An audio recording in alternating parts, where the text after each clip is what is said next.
rayuning Purwa sejati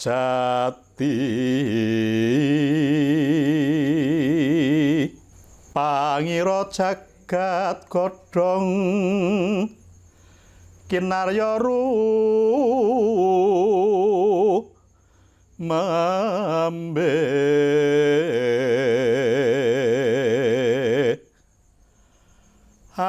pratapa hanga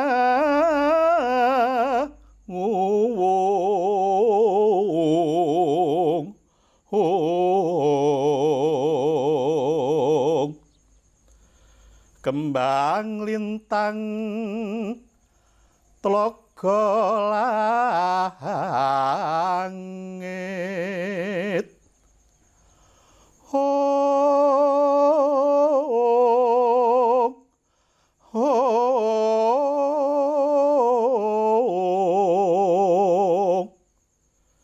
wah surya lan tengsu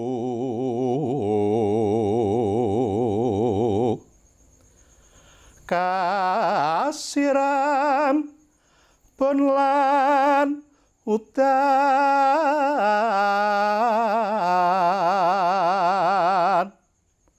puncak angkasa bengkah pratiwi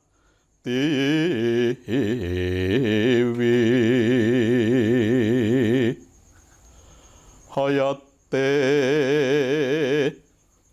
oyate bayu patra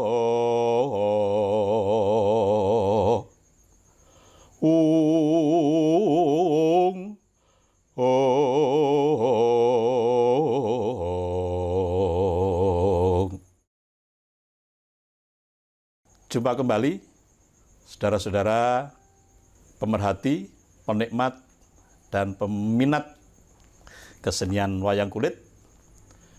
Kali ini kita akan membahas makna dan filosofi gunungan atau kayon pada wayang. Namun, sebelumnya jangan lupa ikuti terus channel Ki Gaib Siswoyo dan jangan lupa subscribe, like, komen, dan share.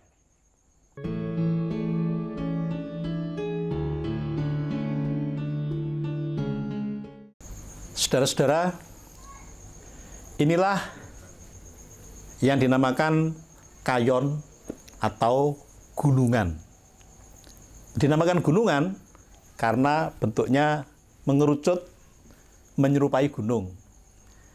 Dan dikatakan kayon karena ini tergambar sebatang pohon. Yang kayon itu artinya hidup. Lalu apakah fungsi gunungan di dalam wayang? Ini banyak sekali fungsinya. Dia bisa menjadi penutup pagelaran, bisa menjadi pembuka pagelaran. Dia juga bisa berfungsi sebagai angin, sebagai api, mendung, dan lain sebagainya. Nah, sekarang apakah makna dari gunungan yang berbentuk sedemikian rupa ini? Yang pertama bahwa gunungan ini adalah satu simbol yang menyatakan manusia dan alam. Di dalam satu kehidupan antara makhluk hidup dan alam itu dua hal yang menyatu. Alam juga butuh kehidupan, kehidupan juga membutuhkan alam. Nah, pada diri makhluk hidup seperti manusia, binatang maupun tumbuh-tumbuhan itu terjadi 4 hal. Yang pertama adalah lahir bagi manusia dan hewan. Yang kedua, menetas bagi hewan yang bertelur. Dan yang ketiga adalah tumbuh atau dalam bahasa Jawa tukul, yaitu bagi tumbuh-tumbuhan atau pepohonan. Dan yang keempat, makhluk hidup itu mengalami 2 hal, yaitu kelahiran dan kematian. bahkan saat ini, detik ini, di bumi ini kira-kira berapa banyak orang yang meninggal, dan di detik ini pula berapa banyak bayi yang lahir. Tetapi masih beruntung ketika kita lahir sebagai manusia. Walaupun kita tidak punya harta, kita tidak punya pangkat dan sebagainya, ketika kita lahir sebagai manusia itu kita masih punya kesempatan untuk menolong diri pada satu tingkatan yang lebih tinggi dengan perbuatan-perbuatan yang baik, yang terpuji, umpamanya sabar, berbudi luhur, berani berjalan ke arah kebaikan dan sebagainya. Ini kelahiran manusia. Nah, yang berbahaya adalah bahwa ada kalimat lahir itu antara manusia dan hewan. Tetapi ada juga lahir wujudnya sebagai manusia, namun kadang-kadang perwatakannya itu bisa seperti hewan maupun melebihi hewan. Membunuh, memfitnah, merusak, dan sebagainya. Saudara-saudara, selanjutnya tentang bentuk gunungan atau bentuk kayon ini. Ada 5 sudut, 4 sudut di bawah, dan 1 titik sudut di atas. 4 sudut di bawah ini bisa menggambarkan 4 nafsu atau 4 saudara kita. Jadi bisa kita katakan sedulur papat 5 badan, kiblat papat 5 pancer. Di dalam satu kehidupan, kiblat papat ini bisa saya katakan bopo kang asmo kaki, biyung kang asmo nini. Lalu mengerucut ke satu titik, ini adalah satu kelahiran atau kehidupan baru. Jadi ini bisa dikatakan ibarat pohon yang dibelit oleh pohon yang merambat. Bisa umpamanya batang randu dibelit batang sirih atau suruh. Kalau di dalam bahasa Jawa, wit kelantaran suruh utawa sembukan utawa gadung. Jadi urip ngelantari urip. Nah, dari bopo kang asmo kaki, biyung kang asmo nini ini menjadi satu sebab atau menjadi satu sarana bagi kehidupan atau kelahiran seorang anak manusia. Satu titik yang namanya titik kehidupan. Makanya dinamakan kayon atau kayun yang artinya adalah hidup. Lalu di sini ada digambarkan hutan. Ini sebenarnya menggambarkan satu suasana yang sepi. Sepi di sini bukan berarti sepinya hutan atau alam ini, tetapi sepinya hati manusia untuk menuju pada satu titik menyatu dengan Tuhannya. Kalau orang Jawa memberikan perumpamaan, kalau di hutan itu mencari klanceng putih, itu sejenis lebah. Klanceng putih itu kalau di dalam filsafat Jawa, niat kang kenceng, ati kang putih. Artinya apa? Niat yang sungguh-sungguh, dengan hati yang bersih. Nah, yang demikian ini juga tidak mudah, karena di hutan ini banyak hewan-hewan. Yang ini juga menggambarkan bagaimana manusia harus memerangi ini semua. Karena kadang-kadang kita bentuknya sih manusia, seperti kita juga.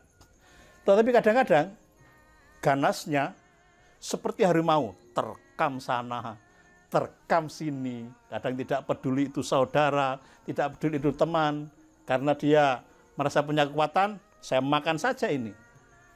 Atau seperti banteng atau sapi yang mengandalkan tanduknya. Seruduk sana, seruduk sini, sodok sana, sodok sini. Karena punya kekuatan. Atau seperti kera. Lompat sana, lompat sini, mana yang ada makanan, mana yang ada keberuntungan, ikuti saja. Dan Kalau lengah orang yang ditempati, bisa dimakan dari belakang. Nah, ini gambaran kehidupan. Hal-hal demikian inilah yang harus kita taklukkan untuk menuju ke satu titik yang bernama titik kesejatian.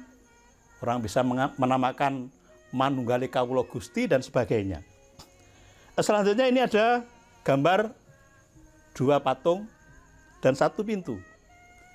Ini kalau di dalam pewayangan 2 dewa penunggu pintu atau kori Seloma Tangkep. Ini namanya Bathara Cingkara Bala Upoto. Jadi kalau akan masuk ke Kahyangan Suralaya ini harus melewati 2 hal ini. Nah, 2 hal ini kembar. Masuk ke pintu ini, kalau di dalam satu bahasa meditasi, orang sudah mengalami kontemplasi. Orang mengalami satu kesadaran supra. Bisa di ambang sadar atau di bawah sadar. Seperti orang bermimpi tapi tidak tidur. Juga seperti orang tidur tetapi tidak mimpi. Kalau di dalam bahasa Jawa dikatakan alam layap liyeping aluyup. Atau bisa dikatakan alam suwung. Di dalam alam suwung ini ada 2 warna, ada 2 bentuk, ada 2 hal yang sama persis, namun sebenarnya berbeda. Yang satu ini bukan sesuatu yang sejati, yang satu adalah sesuatu yang sejati. Kalau saya bisa memilih satu contoh atau satu kejadian itu, ini sudah masuk ke cahyo ijo. Kalau ini abang, putih, ireng, kuning. Kalau ini cahyo ijo sekembaran. Yang pertama, ini bisa dari roh penasaran atau roh perayangan yang tidak mendapatkan tempat. Dia akan bertempat pada manusia yang sedang dalam kondisi seperti ini. Kalau ini masuk di alam suwung, bisa saya katakan seperti kita membuat rumah lebah atau tawon, kalau dalam bahasa Jawa gelodokan. Lebahnya keluar, kosong, dimasuki tokek, cecak, tikus, kadal, dan sebagainya. Kalau yang masuk jenis seperti itu, maka jadilah orang yang seperti itu. Dan ini biasanya juga suka, dalam alam ini orang bisa punya kesaktian, orang bisa punya ketajaman penglihatan, orang bisa punya ketenaran, dan sebagainya. Orang ini rata-rata sudah merasa puas atau merasa menemukan yang dicari, padahal ini sesuatu yang bukan sejati. Dan yang kedua, dari cahyo ijo itu adalah, bisa saya katakan, roh hidafi, dari hati yang bersih, ati puat. Roh hidafi ini kalau di dalam bahasa Jawa bisa dikatakan kang ngusikake rasa jati, rasaning dat kang sami wujud. Asal saka Roh Kudus kang nguripi sekabahe kang urip. Nah, disinilah biasanya terjadi sesuatu yang sangat gawat, terjadi sesuatu yang kadang-kadang tidak bisa kita katakan, karena di alam ini bisa kita alami, bisa kita rasakan, namun tidak bisa kita ucapkan dengan kata-kata. Kenapa? Tidak ada bahasa lisan atau bahasa manusia yang mampu untuk mengungkapkan ini. Kalau di dalam bahasa Jawa dikatakan tan kena kinaya ngopo. Nah, saudara-saudara, kira-kira demikian yang bisa saya sampaikan. Mudah-mudahan bermanfaat bagi kita semua sebagai satu modal, bahan untuk perenungan, untuk perjalanan dan sebagainya. Dan bagi para pemirsa dan para pendengar yang punya pendapat, punya ide, melengkapi dan lain sebagainya, sangat-sangat saya tunggu. Dan ini akan berguna bagi perjalanan kita bersama. Demikian yang saya sampaikan, kurang lebihnya mohon maaf. Tapi jangan lupa ikuti terus channel Ki Gaib Siswoyo. Terima kasih. Rahayu.